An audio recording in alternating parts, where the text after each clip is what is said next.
So let's talk about the red flags that I noticed in the shitstorm of a season of Love is Blind Ohio as a trauma and attachment and relationship / couples therapist. Let's get into it. So I already made an initial video talking about Emma and her family and my thoughts on her family, specifically her parents' lack of awareness of her lived experience and her trauma, and how that to me, especially as a relational and trauma therapist and a social worker, is a red flag. Before we get into this video, I'd like to add a disclaimer. These videos cannot act as substitutes for therapy. I do not know these people. I have never known these people, and I most likely will never know these people. So everything that I make is an assumption from the snippets that I get on the screen. Anything that I do say about any individuals mentioned is not a formal diagnosis at all, whatsoever. So with that being said, let's get into the video. As we all know, there's already a lot of discourse about Chris and Bree and Jess and Connor and the whole shebang. I don't think you need a therapist to tell you that the real reason why Chris attacked Jess was simply because he was insecure, simply because he saw her power, he saw that she was a high caliber woman and saw that as a threat to his masculinity. And he knew that diminishing the self-worth of a woman of that caliber was going to take extra work, and he's going to have to be extra creative. So in order to do that, he had to slowly diminish her self-worth and self-esteem by picking her apart slowly in the relationship so that she would inevitably rely on him for reassurance and validation. And her relying on him created that power dynamic and made him feel so good about himself, because if a woman that great could be begging and pleading for my validation and for my permission for her to love herself, then I must be the man and I must be greater than I actually am. But I'm not here to talk about Chris. Way too obvious. I'm not here to talk about Chris. To be honest, as sad as it is, that did not shock me, and that did not piss me off nearly as much.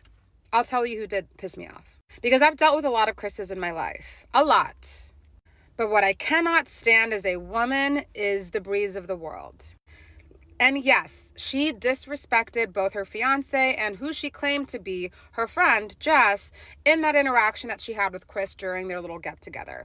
We all know that. But let's dig a little bit deeper into her relationship with Connor and what I speculate is her problem. It is abundantly clear to me as a relational and attachment and trauma therapist that Bree does not naturally gravitate towards safe partners. And what do I mean by that? People like Bree, and honestly, I've been in that category. So many of us women and men have fallen into that category, will prefer a familiar hell over an unfamiliar heaven. And that essentially means that if someone gives you stability and safety and reassurance and respect, if that is unfamiliar to you, if that's not an upbringing that you had as a child, right? That wasn't your foundation. That was not your norm. It is almost as if your body regurgitates, like rejects it, kind of like a piercing gone wrong.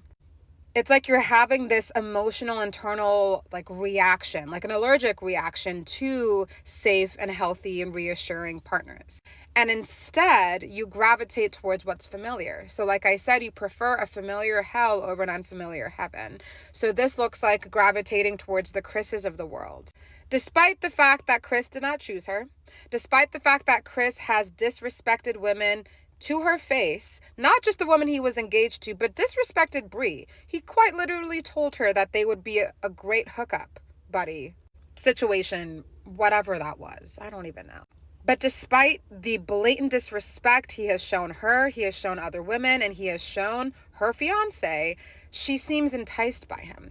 You can tell that that is what her norm is. Despite the red flags, red is her comfort color. Red is what she grew up with, so red is what she naturally seeks, even though logically she knows it's not right for her. And so what do people like this typically do when they find a healthy partner? They self-sabotage. This can be done through infidelity, whether it's physical and or emotional. They will pick fights. They will start arguments. They will try to create that emotional and physical distance between them and their partners. And a lot of the times it's not even a conscious decision. It could be subconscious. They find reasons to leave the relationship. Simply put, they leave and they know deep down that this person is good for them, but for some reason it just doesn't feel quite right. And so they create that distance. And you've seen Bree do all of these things. All of these things. And until she heals that part of herself who thinks that she deserves the Chris's of the world, she will never, ever land another Connor. And even if she does, she will inevitably push him away, and she will fall right back into the toxic patterns that she's probably witnessed in her previous relationships. We have been there. Many of us have been there. So this is not to shame her specifically for that, but my qualms with her is not even that, to be honest. I just don't like the fact that she's not a girl's girl. I don't like the fact that she's disrespected Connor, and the fact that she has that pick me energy, right? Like valuing male validation, valuing male attention over respecting other human beings. That's my issue with her. This I've seen a lot, not just with my clients, not just with my friends, but I've had that issue myself.